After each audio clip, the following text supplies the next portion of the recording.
So, we've all heard of a coloring book where you put the lines down first and then you color it in. Pretty simple, right? So, what is this new term that I've been hearing about reverse coloring book? Well, I'm going to explain it to you. So, let's get started. Reverse coloring book. Well, that's where you put the color down first and then you will draw your lines on it. Here I have two examples of extra sheets that I usually have over to the side when I'm doing other paintings, and then I'll just come in and like here I've tested some pens out on. I've tested different paints, some Stabila, so different things that I've just tested out and done shapes and just random stuff on. But now that, and I always save those and set those to the side because you can create some really nice abstract from this by now's the time to go in and start kind of looking for, if you are watching clouds, you imagine different shapes in the clouds and everybody sees different things pretty much. It's the same thing with your artwork. And so I'm going to dive in and do some doodling, just maybe a little meditative art. We'll see. We'll see what we create with this, all right? So sit back, grab you a tea, and let's get to creating. I feel like the lines are coming down to this. So I'm going to go with that, and let's go ahead and do some line work. Okay, so I have some options here. I can come in with my brush pen. I have microns, and I have ballpoint pen. I'm thinking because there's quite a bit of paint on there, the ballpoint pen may not be a good. I'll also have this type of brush pen. So I'm not sure at this point. I think I'm going to go ahead and just make some bigger lines and shapes in this. I'm just going to start sketching some things that I see. Like back here, I'm beginning to see maybe some tree forms with a bank. Okay. Maybe here we have a little bit of. Sometimes if you don't want to commit to a full line, make some dots on it first and see, okay, is this what I want? And if it looks good, then go ahead, commit to it. That's kind of what I do when I'm just feeling my way. Or you could just do continuous lines.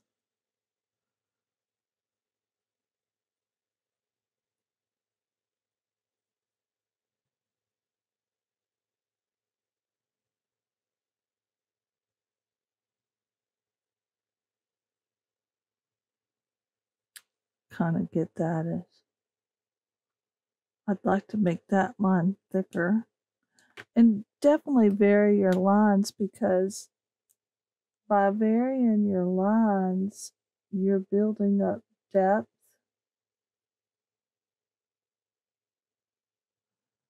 And nothing has to be perfect. I encourage people to remember. See, I want that one farther away. So I may just come in with a little bit of ballpoint pen here and just kind of, that way it stays kind of in the background.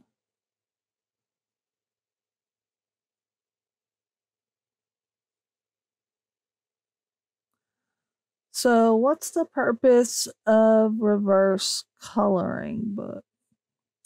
I have to laugh when I hear it called that because this is not a new practice. The saying may be new, they may be calling it something else, but artists have been doing like a meditative style art for, gosh, I don't even know.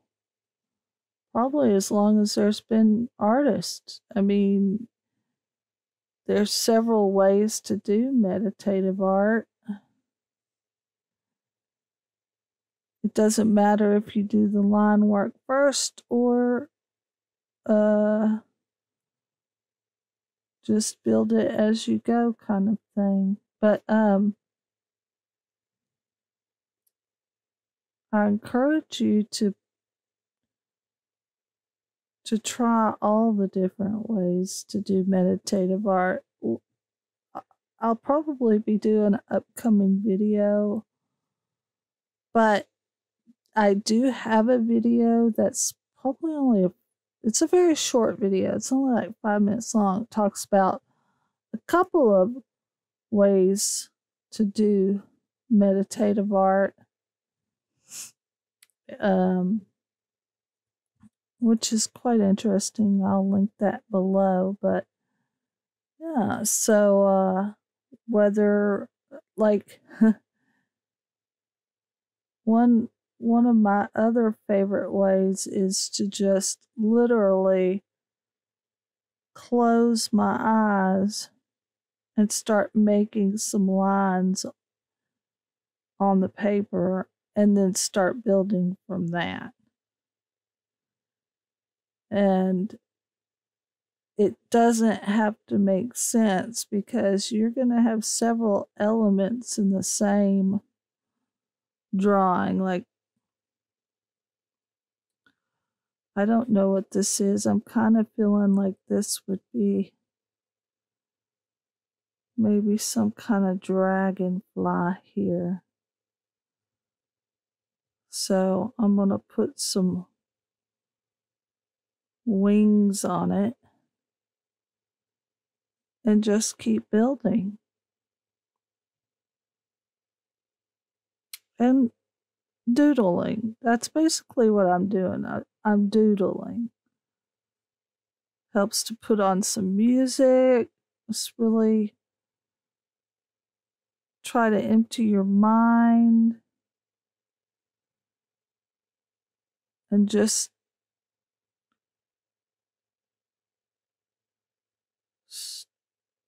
start making marks.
I hope you enjoyed this brief art explanation and mini tutorial.